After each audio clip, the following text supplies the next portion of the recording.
Bonjour à tous et à toutes, bienvenue dans cette nouvelle vidéo. Aujourd'hui on se retrouve pour un match épique, un match en cinquième génération Overuse et surtout un match de tournoi. Donc en ce moment il y a le Smoke Tour, alors je sais pas exactement ce que c'est, mais j'imagine que c'est quand même un bon tournoi parce qu'il y avait pas mal de tiers représentés, dont la génération 5. Donc ce match, je l'ai sélectionné parce que j'ai regardé plusieurs matchs et celui-là était très très cool. Les matchs 5G en général sont très cool, très dynamiques. Et celui-là fait pas exception. On a une team ultra classique du côté de Gay. Donc vous savez que la génération 5 c'est la génération des climats. Donc évidemment on a un Tarpo qui pose la reine. En face ça joue sans climat, donc c'est assez original. Mais on a ce qui s'apparente un peu à un corps offensif de Dragmag, c'est-à-dire deux Pokémon Dragon qui bourrinent. Donc ici le QRM B et le Latios. Donc on va immédiatement voir ce que ça donne. Euh, Sachez que en règle générale, les matchs 5G sont très agressifs, hein. Le stall n'a pas sa place en 5G. Et donc, premier tour, on a une interaction hyper intéressante. On a le Jirachi qui donc révèle qu'il est Scarf, parce que Jirachi jouait max vitesse et presque toujours Scarf, et vu qu'il dépasse le QRB. On a l'information que le QRB est probablement pas Scarf, étant donné que les dégâts sont énormes, et surtout qu'il joue PC Feu. Et PC Feu, quand on joue PC Feu, c'est qu'on joue QRMB Specs, qui est un set tout à fait viable, hein. Très très fort en wall breaker spécial. On a tendance à le sous-estimer à cause de son attaque physique en fait de 170 qui fait qu'on a envie de le jouer physique. Mais le jouer spécial est tout à fait viable, notamment parce que Terravolt permet à Laser Glass de bypass Isogress, permet à Earth Power de bypass lévitation et tout comme ça, donc c'est très très fort. Il met son Politoed, pardon, parce qu'il sait qu'il est bloqué, et l'autre anticipe très très bien joué de sa part, et il fait le double C sur le Jirachi.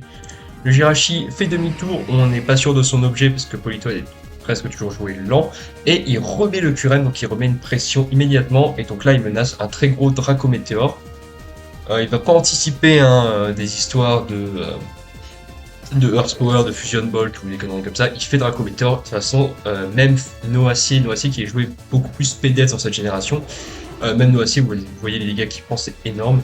L'adversaire met le Landorus, maintenant le QRMP va mourir hein, s'il revient sur les pièges de rock. Donc là, le Staros a tout intérêt à revenir. Or, Keldeo arrive, Keldeo qui a envie vraiment d'attirer le Staros, mais en fait Keldeo il est presque toujours joué avec PC Plante, donc c'est très risqué, et l'adversaire le sait, il met le QRMB au casse-pipe pour un peu check ce que va faire le Keldeo. Là en l'occurrence il fait Hydro Pump, il a pas cherché à anticiper, donc finalement le QRMB a été claqué en Death Fodder, c'est pas si grave, mais du coup ça fait qu'il a moins la priorité d'enlever les pièges de rock. Le Total Cruel qui du coup prend une grosse barre sur les pièges de rock et comme il peut pas se soigner, il va devoir le laisser mourir. Donc finalement il accepte que les pièges de rock se reposaient de son côté.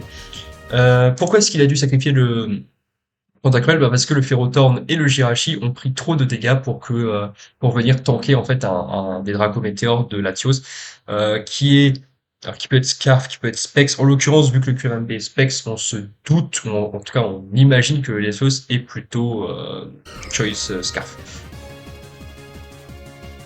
Donc le Jirachi qui fait demi-tour, hein, pour l'instant on n'a pas trop vu son moveset, hein, Iron Head U-turn, c'est très classique, pareil pour ce Jirachi là.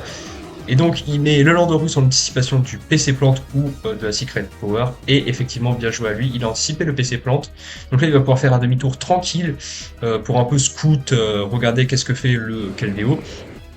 Notera une petite originalité de Mikaya qui joue Leviator, hein, qui est une wincon à ne pas sous-estimer, extrêmement menaçante. Et le Latios a dépassé le Keldeo, alors je vois pas si le Keldeo est Specs ou quoi. Et donc là, on a le Tundurus. Et donc là, ça va être l'interaction extrêmement importante de la game. Vous voyez que Tundurus, une fois qu'il est boosté en vitesse, a la possibilité de sweep toute la team adverse. Donc c'est le moment ou jamais en fait, hein, parce que Landorus est rarement joué Stone Edge dans cette génération. Donc il est rarement joué. Il n'est pas souvent joué Stone Edge. Donc là, c'est le moment ou jamais de placer l'agilité. Donc vous allez voir ce qui va se passer immédiatement. il place l'agilité. L'autre va révéler que c'est un set de scout avec PC glace. Donc on est en tournoi, hein, donc il faut jouer des trucs un peu originaux. Et donc le crit a été très chiant parce que je vous rappelle que dans cette génération, le crit c'est x2 et vous allez voir que le crit est alors à moitié décisif parce que là maintenant on va avoir l'interaction qui va être décisive. Le Latios est à 64% et donc j'ai regardé les calques. Le Tungurus avait une toute petite chance de le tuer. Donc en fait, il devait saisir l'opportunité. Pourquoi? Parce que le Tungurus ne serait plus jamais revenu et un Death Fodder à ce stade-là de la game, ça ne servait plus à rien.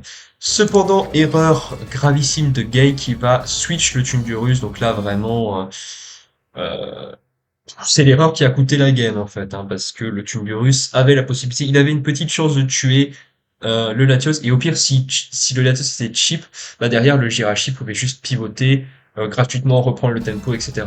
Donc il était obligé en fait de tenter il était obligé de tenter le rôle. Il l'a pas fait, et maintenant vous voyez que ben il y a plus le Ferrothorn, le Tundurus est virtuellement mort, et le Jirachi, certes là il a repris le tempo, mais ça ne sert à rien parce que le Politoed ne va rien pouvoir faire. Donc un match très intense, hein, on a vu que les deux joueurs avaient... oui parce que je l'annonce déjà, mais Gay va perdre, hein, parce que ça on voit bien que là c'est plus possible de win.